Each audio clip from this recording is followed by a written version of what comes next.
प्राप्त कर, मला जोडून घे. मग तुझं जे काही क्षेम आहे, क्षेम म्हणजे काय, आपल्या प्रपंचामधले जे काही चिंता, जे काही आजार, जे काही टेन्शन, जे काही भांडणं, जे काही आर्थिक प्रॉब्लेम, बरोबर आहे की नाही, हे सगळं कोण बघणार आहे? भगवंत बघणार आहे. पण कधी? जर आपण त्याला जोडून घेतलं तर त्या भगवंताशी, त्या परमेश्वराशी जर आपण एकरूप झालो तर हे सर्व घडतं, असं परमेश्वर सांगतात. मग त्या परमेश्वराला आपल्याला जोडून घ्यायचं. बघा, परमेश्वर कसा आहे? मग आपण ज्या आपल्या घरामध्ये जी समोर एक छोटीशी आपल्या मूर्ती असते किंवा फोटो असतो किंवा आपण मंदिरात जातो, मग ती फक्त तेवढी मूर्ती म्हणजे परमेश्वर आहे का? मग परमेश्वर म्हणजे नेमका कसा? तर आपल्या सगळ्या संतांनी वर्णन करून ठेवलेलं आहे की परमेश्वर कसा आहे. परमेश्वर अतिशय छोटा आहे, अतिशय मोठा आहे, सगळीकडे आहे. आणि अजून काय वर्णन केलंय? जळी स्थळी काष्टी पाषाणी.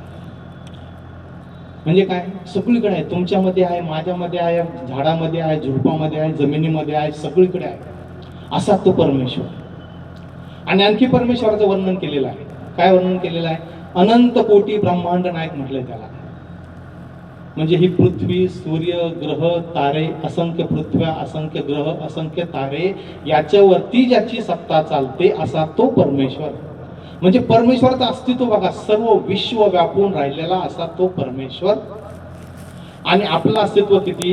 तर या सर्व विश्वामध्ये, एवढ्या सगळ्या ग्रह मालिकेमध्ये एक पृथ्वी, पृथ्वीवरचं जग, जगामधला आपला भारत देश, देशामधला महाराष्ट्र, महाराष्ट्रामधला तुमचा तालुका, बरोबर आहे की नाही, तालुक्यामधलं तुमचं गाव, गावामधली गल्ली, गल्लीमधलं घर, घरामधले आपण एक व्यक्ती. म्हणजे आपलं व्यक्तित्व, आपलं अस्तित्व पावसाच्या थेंबासारखं. आणि आपल्याला जाणायचंय त्या अथांग परमेश्वराला, एवढ्या मोठ्या परमेश्वराला आपल्याला जाणायचंय. मग फक्त वाचून परमेश्वर मिळणार आहे, पारायण करून परमेश्वर मिळणार आहे. मग परमेश्वर मिळणार नाही का? परमेश्वर मिळू शकतो प्रेमाने, भक्तीने. परमेश्वरापर्यंत आपण पोहोचू शकतो. पावसाचा थेंब जर जमिनीवर पडला तर बघता बघता नाहीसा होतो, परंतु तोच थेंब जर समुद्रात पडला तर समुद्र होऊन जातो. काय केलं त्या थेंबाने? फक्त तो त्या समुद्राशी एकरूप झाला, मिसळून गेला. आपल्यालाही तसंच करायचं आहे. आजूबाजूला पसरलेली जी परमेश्वरी शक्ती आहे तिच्याशी फक्त आपल्याला एकरूप व्हायचं आहे, मिसळून जायचं आहे.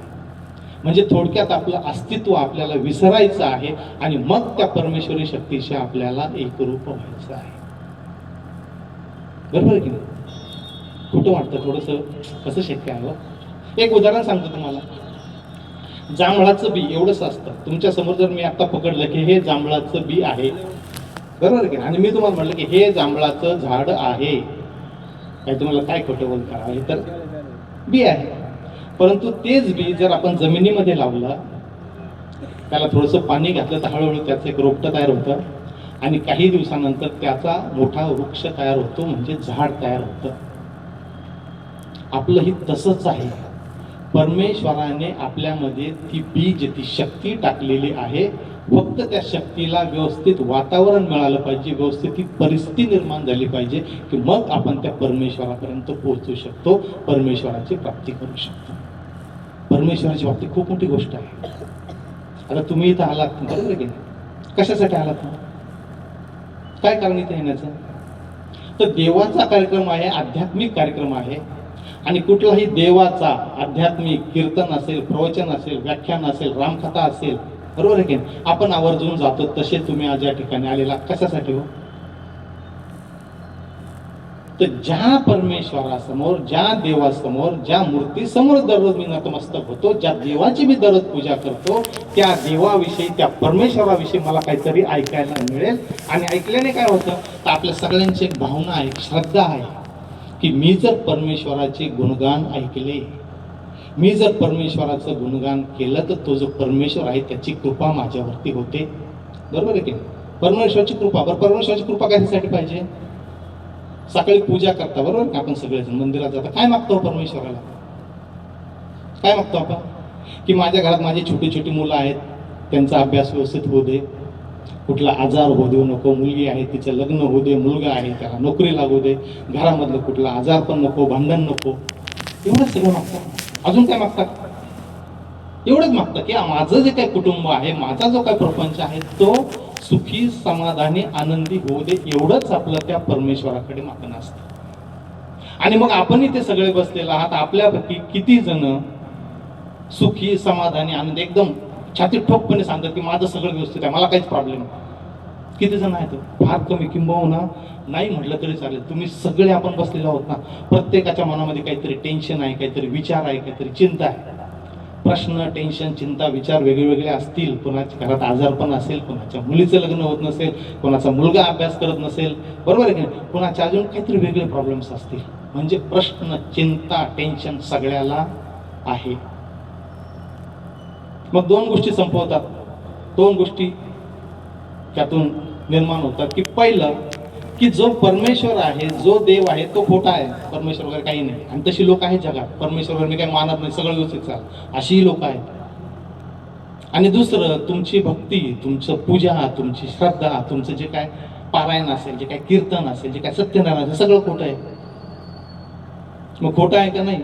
तुम्ही जे काय उपवास करता, मनापासून करता ना, एखादा उपवास जर चुकला ताई तर वाईट वाटतं की नाही? चुकला होतं ना. का? तर त्या देवावरती आपली मनापासून श्रद्धा असते, भक्ती असते, आणि आपण ते मनापासूनच करत असतो. म्हणजे आपली भक्ती खोटी नाही आहे, आपण मंदिरात जातात तेही खोटं नाही आहे. आणि देव जो आहे, देव आहेत ना, सत्य आहे ना, सगळ्या संतांनी सांगितलेलं. मग परमेश्वरही सत्य आहे, परमेश्वरही खरा आहे, आपली भक्तीही खरी आहे. मग चुकतं कुठं? तर भक्त आणि परमेश्वर याच्यामध्ये गॅप पडलेला आहे, अंतर पडलेलं आहे. परंतु आज तुम्हाला खात्रीने सांगतो की या सहयोगाच्या माध्यमातून परमपूज्य माताजी श्री निर्मला देवींच्या कृपेमध्ये आपली भक्ती, आपली श्रद्धा त्या परमेश्वरापर्यंत पोहोचणार आहे. आणि आपलं जे काय मागणं आहे ते मागणं पूर्ण होणार आहे. आम्ही काहीतरी फक्त सांगून जाणार नाही आहोत. तर या कार्यक्रमाच्या शेवटी मला परमेश्वराचे आशीर्वाद मिळाले ही जाणीव आपल्या हातावरती, टाळूवरती होणार की मला त्या परमेश्वराचे आशीर्वाद मिळाले, किंवा मग परमेश्वरच मिळाला. एवढी मोठी गोष्ट या कार्यक्रमाच्या शेवटी येतो. हा परत येतोच प्रश्न, कसं शक्य आहे? बरं, काय करायचंय? तुम्हाला फक्त एवढंच सांगतो की काय करायचं आहे, काहीही करायचं नाही. परमेश्वर अतिशय साधा, सोपा आणि अतिशय सोपा आहे. काय करायचं ह्या साधनं जर आपण करायला लागले ते सांगतो की फक्त सकाळी आणि संध्याकाळी आपल्याला 5 मिनिटं आणि 10 मिनिटं ध्यान करायचं, सकाळी आणि संध्याकाळी. कसं करायचं, काय करायचं ते सगळं शेवटी सांगतो. एवढं केल्याने आपले सगळे प्रश्न सुटणार आहेत. हे सगळं काही घडणार आहे. सहयोग जर आपण सातत्याने केला तर त्याचे फायदे 1-2 मिनिटात सांगतो. की ही साधना जर आपण सातत्याने चालू केली तर सगळ्यात पहिला जो काय फायदा आहे, आपण इथं बसलेला आहात, आपल्याला कुठलाही आजार असेल, पाठदुखी, मानदुखी, कंबरदुखी, डायबिटीस, काय असेल तो असेल, आपले सर्व आजार सहयोगाच्या ध्यान साधनेने पूर्णपणे बरे होऊ शकतात जर आपण ही साधना सातत्याने केली. दुसरा फायदा, व्यसनापासून मुक्तता होते. जो माणूस दारू पितो किंवा जो सिगरेट पितो त्याला कळत नाही का दारू पिणं वाईट आहे? सगळं कळतं, पण समजत नाही, वळत नाही. ते जे आहे ना, समजणं, ते आतून येतं. आणि जे आतून येतं ना, काय त्याच्यासाठी काही सांगावं लागत नाही. सर्व व्यसनापासून आपली सुटका होऊ शकते. हा दुसरा मोठा. लहान मुलं आहेत, आम्ही कॉलेजेसमध्ये, हायस्कूलमध्ये खूप कार्यक्रम घेतले की ही जी छोटी छोटी मुलं आहेत, ही जर 1-2 मिनिटं अभ्यासाच्या अगोदर जर बसली काय, तर त्यांची अभ्यासामध्ये प्रगती होते. खूप शाळेचे प्राचार्य आहेत, त्यांचे रिपोर्ट्स आमच्याकडे आहेत की मुलं बेसिकली ही चंचल असतात. 2 मिनिटाच्या साधनेने त्यांच्यामध्ये स्थिरता येते.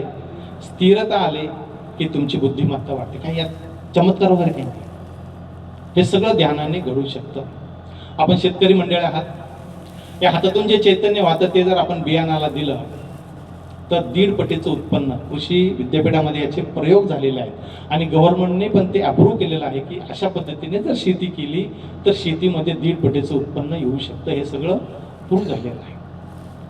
आणि सगळ्यात महत्त्वाचा जो काय फायदा आहे तर मनुष्य बॅलन्समध्ये येतो, संतुलनात येतो. कारण आज आपण बसलेले आहात, प्रत्येक जण असंतुलनात येतो. माणूस जर संतुलनात आला तर दीर्घायुष्य होतो आणि असंतुलनात गेला तर आजाराला बळी पडतो. म्हणजे काय होतं, ते जो माणूस अतिशय भित्र आहे, सतत घाबरतो, सतत टेन्शनमध्ये असतो, सतत दुःखामध्ये असतो, त्या माणसामध्ये कॉन्फिडन्स येतो, आत्मविश्वास येतो आणि त्याची भीती वगैरे जे काय आहे ते निघून जातं, टेन्शन त्याचं निघून जातं. आणि दुसरं असं की जो माणूस रागीट आहे, शीघ्रकोपी आहे, पटकन राग येतो, याच्यावर ओढतो त्याच्यावर ओढतो, घरामधलं सगळं डिस्टर्ब करून टाकतो, मीच म्हणेल त्याप्रमाणेच व्हायला पाहिजे, अशी जी लोक असतात ती लोक शांत होतात. म्हणजे बॅलन्समध्ये येतो, इकडेही नको इकडे. हे सगळं या सहयोगाच्या साधनेमुळे घडू शकतं. असे असंख्य फायदे आहेत काय, जर आपण ही साधना केली तर हे सगळं घडू शकतं. पण हे कसं घडतं, काय घडतं, याच्यासाठी 2-4 या ठिकाणी लागलेले आहेत. आपलं जीवन कसं चालतं ते आपण एक 5 मिनिटात 10 मिनिटात बघूया, म्हणजे आपल्याला कळेल किंवा नेमकं काय आणि कसं घडतं. आपल्या जीवनाचं जे काही शास्त्र आहे ते सगळं योगशास्त्राला माहिती आहे. योगशास्त्राला सगळं माहिती आहे का आपलं जीवन कसं चालतं, काय चालतं. या ठिकाणी चार्ट आहे, मागे पण चार्ट आहे, जिकडे दिसत असतात त्या ठिकाणी आपण बघा. आपलं शरीर जे आहे याच्यामध्ये असंख्य नाड्या आहेत. याच्यामध्ये 3 मुख्य नाड्या आहेत. पहिली इडा नाडी डाव्या बाजूला आहे, निळ्या कलरने दाखवलेली. दुसरी पिंगला नाडी उजव्या बाजूने दाखवलेली आहे. आणि तिसरी सुषुम्ना नाडी ही मध्यभागी. ही 3 नाड्या आणि मध्ये 7 चक्र आहेत. याच्यावरती आपलं सगळं जीवन चाललेलं असतं. आता पहिली जी नाडी आहे ती आहे इडा नाडी. ह्या इडा नाडीवरती ज्यास आपण कार्य करतो, ही इडा नाडी म्हणजे भूतकाळाची नाडी.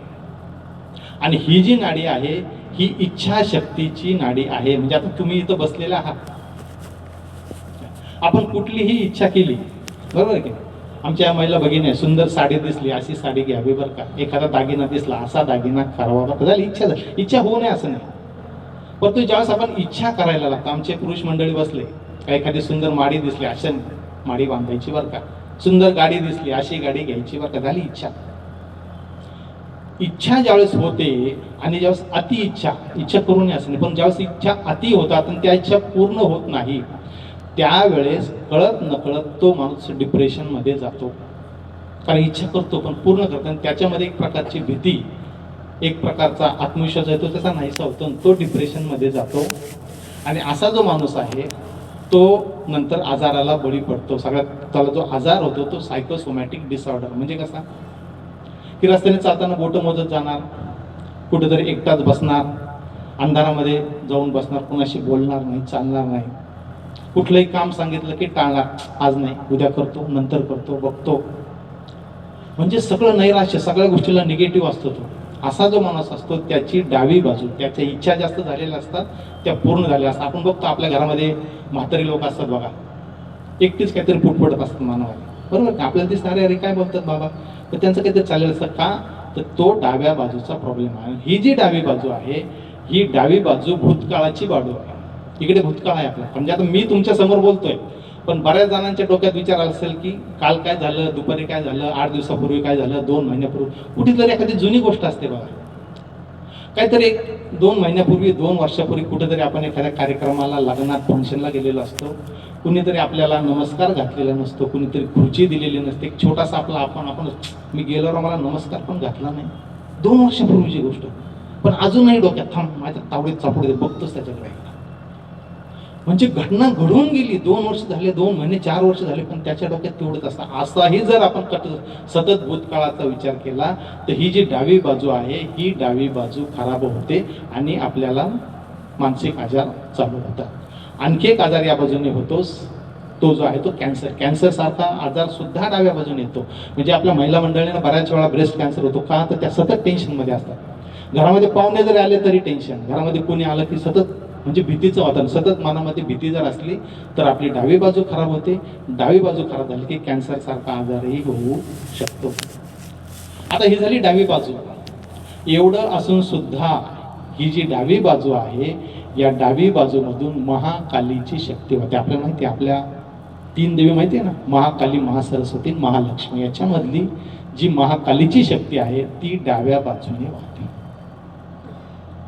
आता आपण इच्छा केली, मग परमेश्वराने दुसरी बाजू तयार केलेली आहे की क्रियाशक्ती, म्हणजे कार्य करण्याची शक्ती इच्छा पूर्ण करण्यासाठी.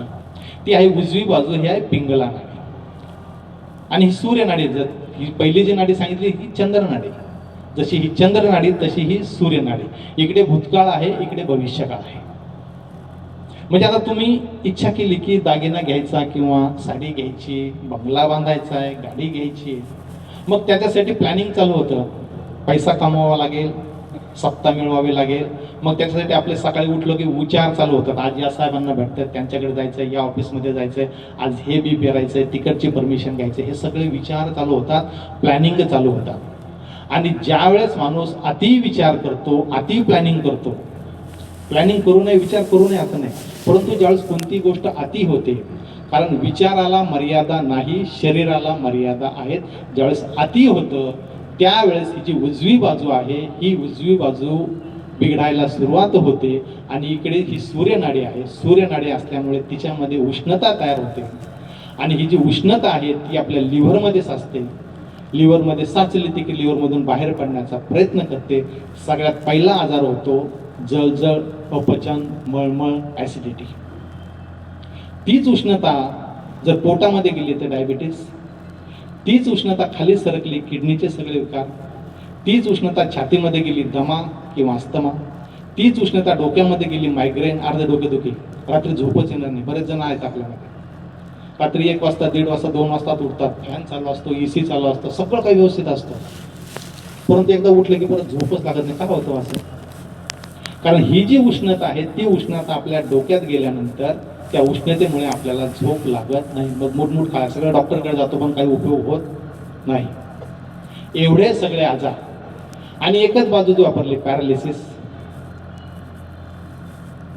फक्त प्लॅनिंग केलं, उजव्या बाजूला खूप, इकडे डाव्या बाजूला आत्मा आहे, आत्म्याकडे आपलं दुर्लक्ष होतं खूप धावपळ केल्यानंतर. आणखी एक आजार अशा माणसाला होतो हार्ट अटॅक. हार्ट अटॅक सुद्धा अशाच माणसाला येतो जो जास्त धावपळ करतो, जास्त प्लॅनिंग करतो.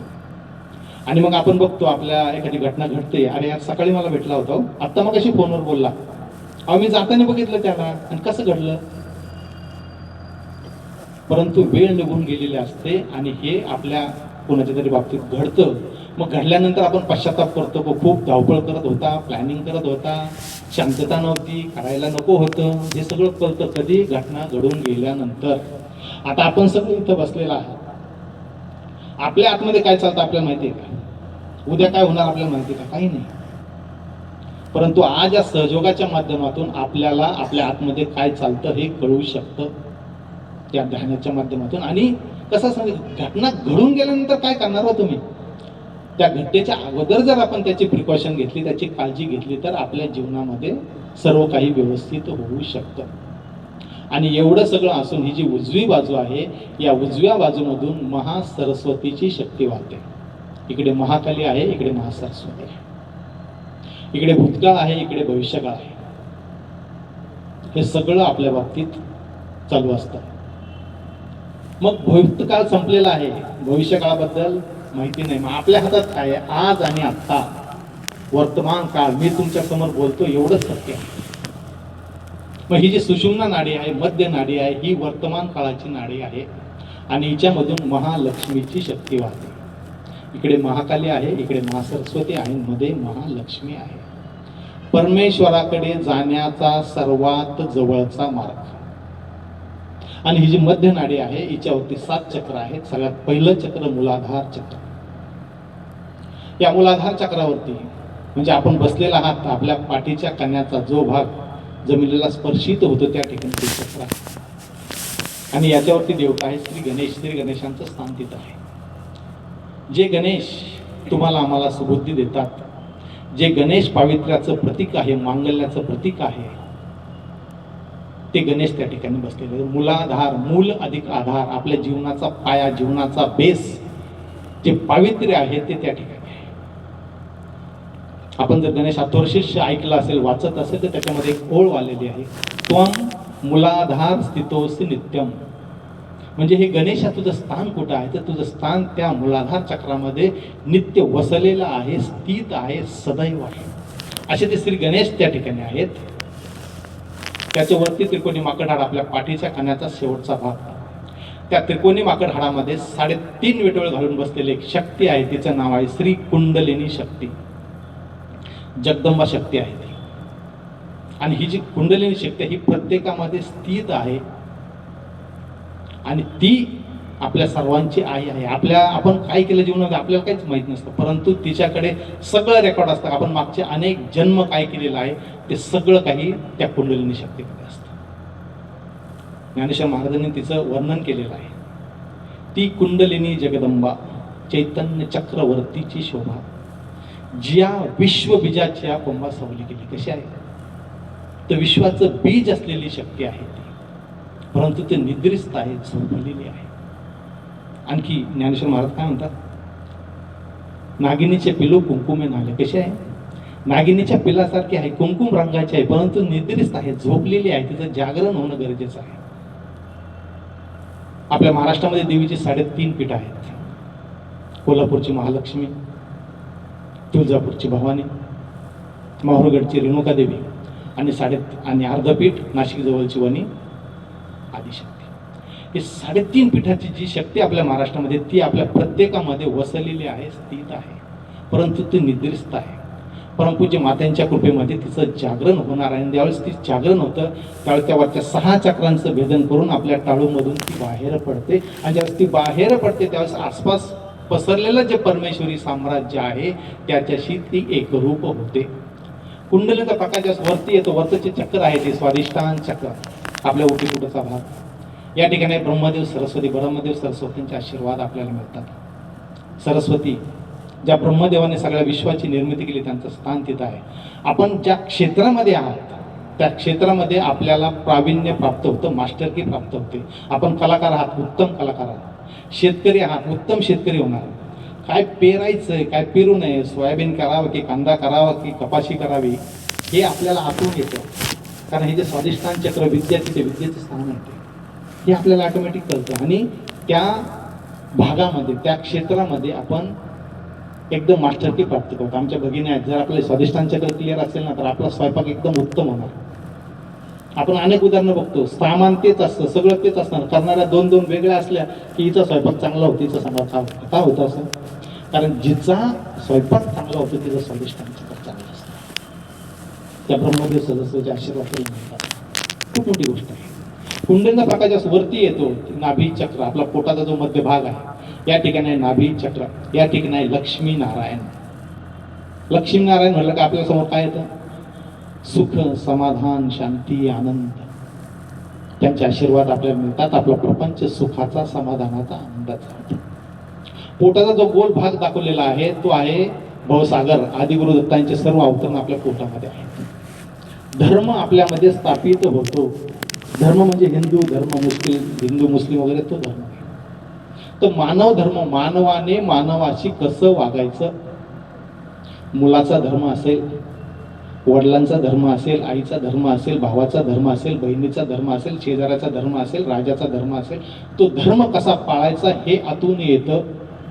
म्हणजे काय चांगलं, काय वाईट, काय खोटं, काय करावं, काय करू नये ते आतून येतं. आपल्यामध्ये धर्म प्रस्थापित झाल्यानंतर आणि आपली जी काही पर्सनॅलिटी आहे ती पर्सनॅलिटी सुधारते. एकदम सुंदर व्यक्तिमत्व त्या माणसाचं तयार होतं. काय बोलावं सगळं आतून कळतं. कारण त्या परमेश्वराचे आशीर्वाद त्याला मिळतात आणि मग त्याचं एक वेगळं व्यक्तिमत्व तयार होतं. कुंडलीचा प्रकाश वरती येतो, मध्य अनाहत चक्र, या ठिकाणी छातीचा मध्यभाग, या ठिकाणी जगदंबा माता, दुर्गा माता. जगदंबा मातेचं स्थान तिथं आहे. आपल्याला बघा भीती वाटली का आपला हात छातीमध्ये धडधड होतं. का होतं असं? कारण त्या दुर्गा मातेचं स्थान तिथं आहे. आपल्याला जर कुणाला भीती वाटत असेल तर फक्त एकच करा, आपला हात या ठिकाणी उजवा हात ठेवा आणि फक्त 12 वेळा जगदंब जगदंब जगदंब जगदंब जगदंब जगदंब, तुमची भीती नाहीशी होईल.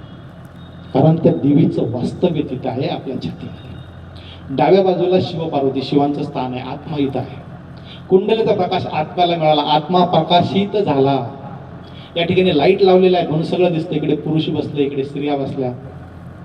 तसंच आहे, आत्मा ज्यावेळेस प्रकाशित होतो त्या प्रकाशामध्ये आत्म्याला कळतं की चांगलं काय, वाईट काय, काय करावं, काय करू नये. तो आत्मा प्रकाशित होतो. शिवपार्वतीचे आशीर्वाद आपल्याला मिळतात. उजवी जी बाजू आहे ती आहे उजवं अनाहत चक्र, या आहे सीतारामांचे आशीर्वाद आपल्याला मिळतात. आदर्श पिता, आदर्श पती, आदर्श राजा, सर्व गुण आपल्यामध्ये यायला सुरुवात होते.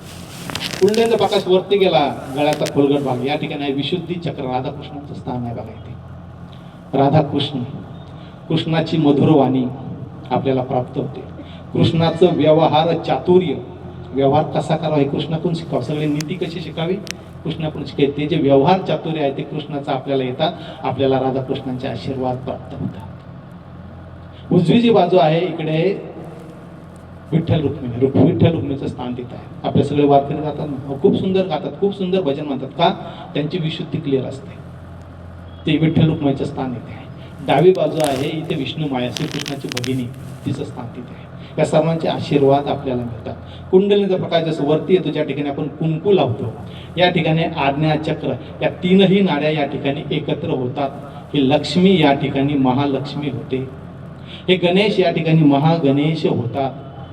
आणि ज्यावेळेस कुंडलीचा प्रकाश या ठिकाणी येतो त्यावेळेस मी आणि माझं, आपलं जे काही भौतिक आहे, जे काही माझं माझं माझं असतं, माझं घर, माझा प्रपंच, माझी शेती, माझी मुलगी, माझा मुलगा, माझे वडील, माझा भाऊ, हे ज्यावेळेस संपतं त्यावेळेस इथून वरती जायला सुरुवात होते.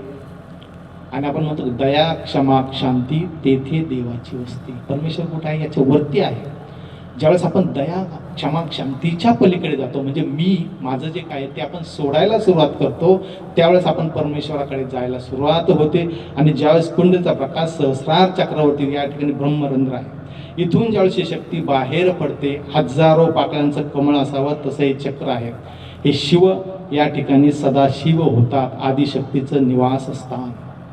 आणि ज्यावेळेस या ठिकाणी ही कुंडलिनी शक्ती बाहेर पडते त्यावेळेस नेमकं काय होतं, आजूबाजूला पसरलेली जी परमचैतन्याची शक्ती आहे, परमेश्वराची शक्ती आहे, तिच्यामध्ये आपल्या आत्म्याची शक्ती एकरूप होते. आणि ज्यावेळेस ती एकरूप होते त्यावेळेस आपल्या टाळूमधून एक प्रवाह बाहेर पडतो, आपल्या हातावरती टाळूवरती एक जाणीव होते थंड थंड चैतन्याची.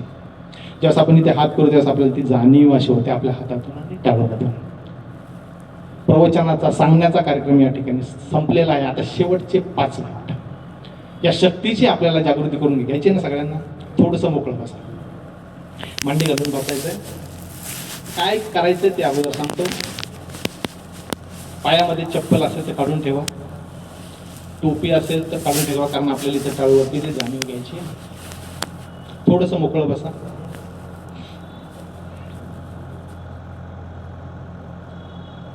इथे एक योगी बसलेले आहेत. काय करायचं यांच्याकडे बघून आधी डोळे उघडे ठेवून बघून घ्या, कारण हे सगळं आपल्याला डोळे बंद करून करायचं आहे.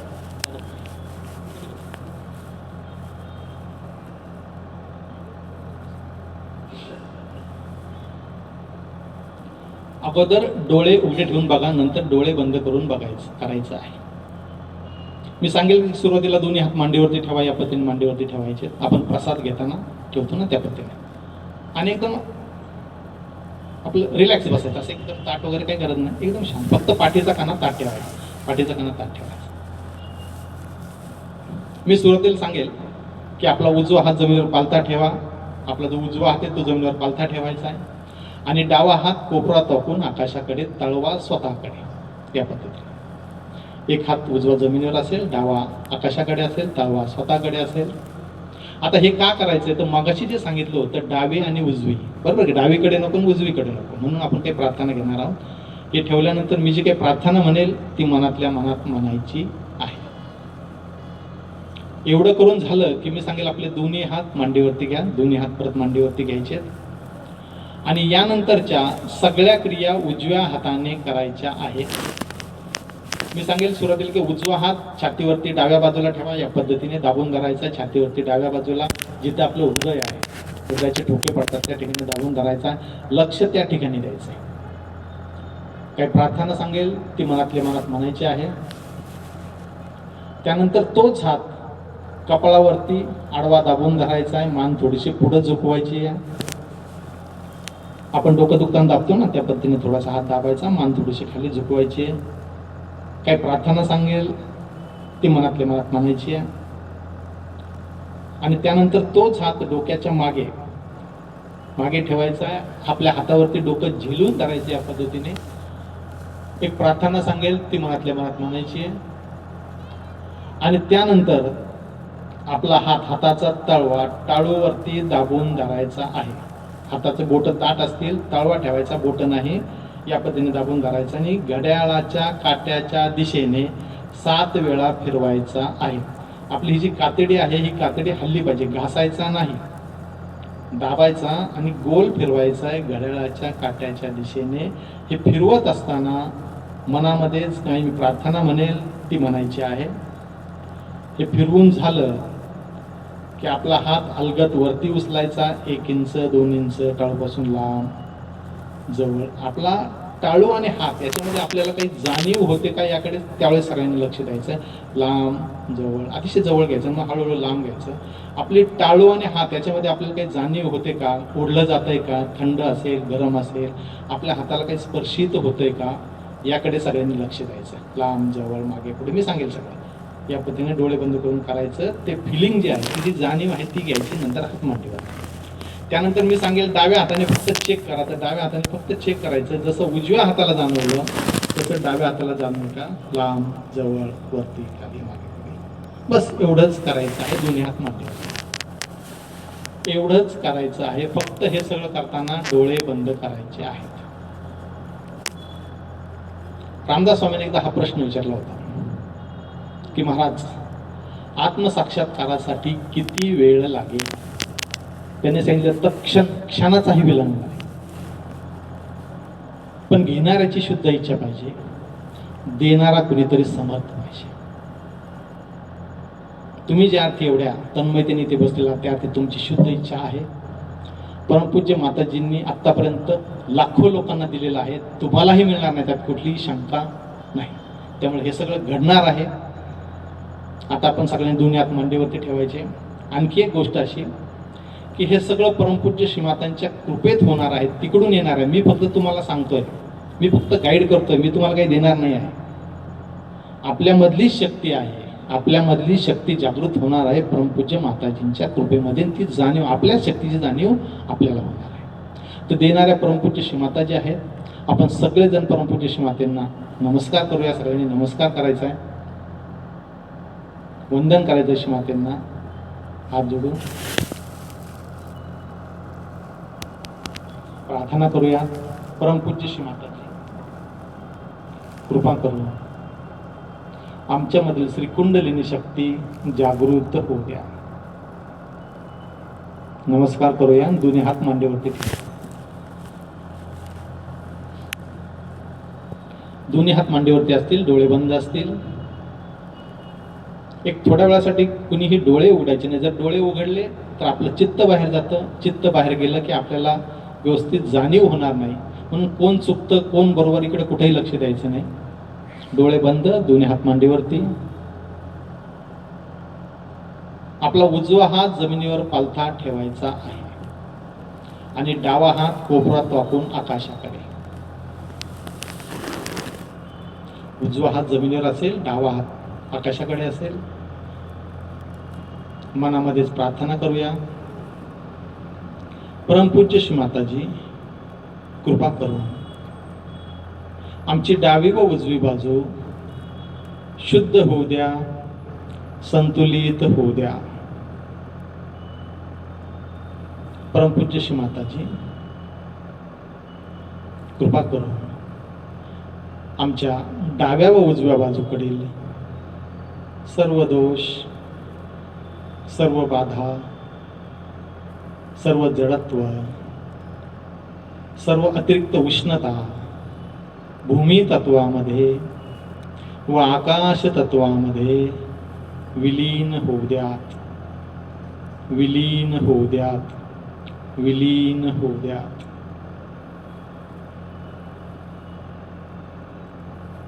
हे धरणी माता, हे आकाश देवता, कृपा करून आमची डावी व उजवी बाजू संतुलित होऊ द्या.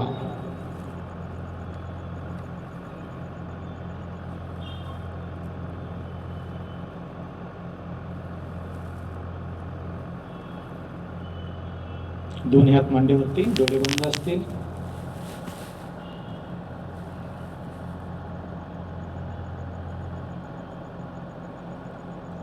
आपला उजवा हात छातीवरती डाव्या बाजूला, लक्ष छातीवरती डाव्या बाजूला आपल्या हृदयाच्या ठिकाणी.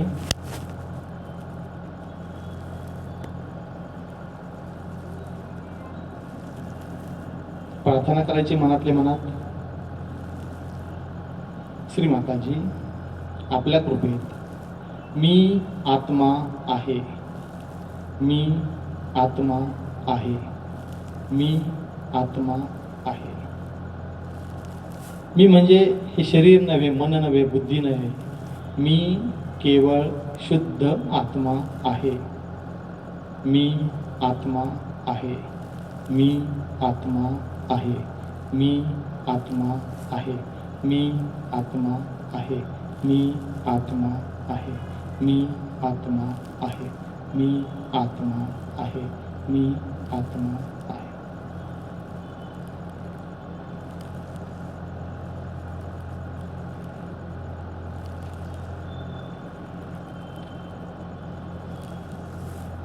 तोच हात आता कपाळावर आडवा दाबून धरायचा आहे. मान थोडीशी पुढे झुकवायची, डोळे बंदच असतील.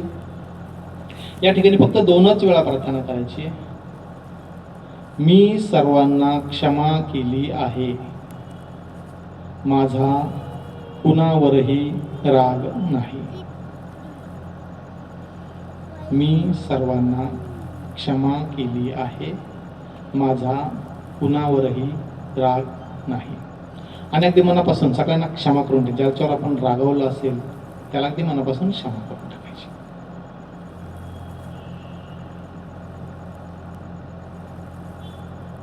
तोच हात आता डोक्याच्या मागे, मान थोडीशी वरती करायची, डोळे बंदच असतील. या ठिकाणी फक्त 1च वेळा प्रार्थना करायची. श्री माताजी, आपल्या महान परमेश्वरी कार्यात आमचे हातून कळत नकळत काही चूक होत असेल तर कृपा करून मला क्षमा करावी, आम्हाला क्षमा करावी. श्री माताजी, मी सर्वांची क्षमा मागत आहे, कृपा करून सर्वांनी मला क्षमा करावी. आणि अगदी मनापासून ज्याला कोणाला आपण रागवलं असेल, चिडलो असेल, ओरडलं असेल त्याला मनापासून क्षमा करून टाकायची. आता आपला हाताचा तळवा टाळूवरती दाबून धरायचा आहे. मान थोडीशी पुढे झुकवायची, डोळे बंद असतील. आपला हाताचा तळवा टाळूवर दाबून घड्याळाच्या काट्याच्या दिशेने 7 वेळा फिरवायचा आहे. हे फिरवत असताना मनामध्येच प्रार्थना करायची आहे. परमपूज्य श्री माताजी, कृपा करून आमच्यामधील श्री कुंडलिनी शक्ती जागृत होऊ द्या. श्री माताजी, कृपा करून आमचे सहस्रार चक्र उघडावे. परमपूज्य श्री माताजी, कृपा करून आमच्यामधील श्री कुंडलिनी शक्ती जागृत होऊ द्या आणि आम्हाला चैतन्य लहरीची जाणीव होऊ द्या. आपला हात फिरवत राहायचा, मनामध्ये प्रार्थना म्हणत राहायची. परमपूज्य श्री माताजी, कृपा करून आमचे सहस्रार उघडावे. आपला हात आता टाळूवरती घट्ट दाबून धरायचा, बरोबर मध्यभागी. डोळे बंदच असतील आणि अलगत उचलूया. 1 इंच, 2 इंच, 3 इंच, 4 इंच. टाळूपासून लांब, टाळूच्या जवळ, लांब, जवळ, लांब, जवळ. आपल्या टाळूमधून काही बाहेर पडतंय का याकडे लक्ष द्यायचंय, थंड अथवा गरम. आपला हात ज्यावेळेस टाळूकडे येतो त्यावेळेस हात ओढला जातोय का, टाळू आणि हातामध्ये काही आहे का याकडे लक्ष द्यायचंय. टाळूपासून लांब, टाळूच्या जवळ, लांब, जवळ, मागे, पुढे. आपल्या टाळूमधून जे काही जाणीव होती ती चैतन्याची जाणीव आहे. आपल्याला हाताला स्पर्शित होते किंवा आपल्या हात आणि टाळूमध्ये काहीतरी आहे. आपला हात टाळूकडे खेचला जातोय का याकडे लक्ष द्यायचंय. लांब, जवळ, लांब, जवळ, मागे, पुढे. आपला उजवा हात मांडीवरती घ्यायचा आहे. आता जसं उजव्या हाताला जाणवलं तसं डाव्या हाताला जाणवं काय म्हणून डाव्या हाताने चेक करायचं आहे. फक्त आधांतरी टाळूपासून लांब, टाळूच्या जवळ, डोळे बंदच असतील. लांब, जवळ, लांब, जवळ, मागे, पुढे. डावा हात मांडीवरती, दोन्ही हात मांडीवरती, डोळे बंद. आपल्या दोन्ही हातावरती जाणवणाऱ्या चैतन्याकडे लक्ष द्यायचंय. आपल्या हातामधून आपल्या प्रत्येक बोटावरती आपल्याला जी जाणीव होते, या जाणीवेकडे लक्ष द्यायचं आहे. आपल्या प्रत्येक बोटाकडे लक्ष द्यायचं. आपल्याला एक वेगळ्या प्रकारची जाणीव होत असेल, आपलं मन शांत झालं असेल, आपले विचार थांबलेले असतील आणि एक वेगळ्या प्रकारचा आनंद, वेगळ्या प्रकारची शांतता आपल्या मनामध्ये प्रस्थापित झालेली आहे. आपल्या दोन्ही हातामधून आपल्याला एक जाणीव होते चैतन्याची. ही जी जाणीव होते, या जाणीवेचाच आपण आनंद घेणार आहोत. अजून एक 2 ते 3 मिनिट आपण असेच या स्थितीमध्ये बसणार आहोत आणि या चैतन्याचा आनंद घेणार आहोत.